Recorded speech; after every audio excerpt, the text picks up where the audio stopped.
હત્યાનું અને એક યુવાન ઇજાગ્રસ્ત થવાની જે ઘટના બની છે એના બાબતે શું કહેવા માંગો છો આપ?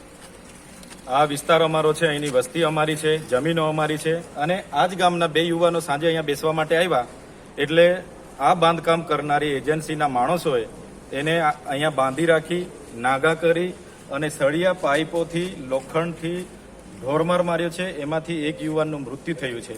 એકને એક દીકરો હતો અને મરણ થયેલું છે અને બીજો ભાઈ જે સંજય વસાવા કરીને છે, સંજય તડવી કરીને, તે આજે સિવિલ હોસ્પિટલ રાજપીપળા ખાતે છે.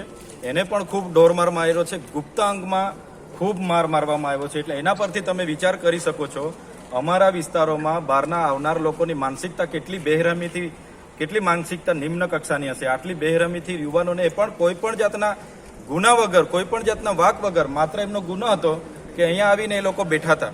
એટલે અમે વહીવટી તંત્રને પણ આપના માધ્યમથી વિનંતી કરીએ છીએ, જે પણ પરિવારના દીકરો આમાં જે મૃત્યુ થયેલો છે એ પરિવારને ન્યાય મળવો જોઈએ. માત્ર એફઆઈઆર કરવાથી નથી ચાલવાનું.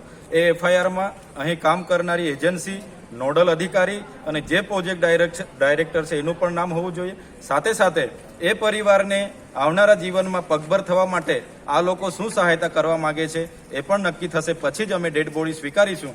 અગર આ નહીં થશે તો અમે આવનારા દિવસોમાં અહીંયા ખૂબ મોટું આંદોલન કરીશું. એ બંધના એલાનો આપવા પડશે. તો ટોળે ને ટોળા અમારા સમાજના લોકો અહીંયા ભેગા થશે.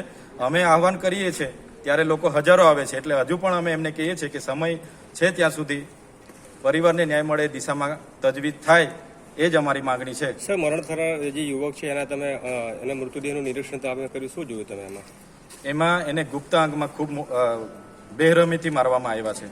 ત્યાં સંજય તડવીને પણ હું મળી આવ્યો.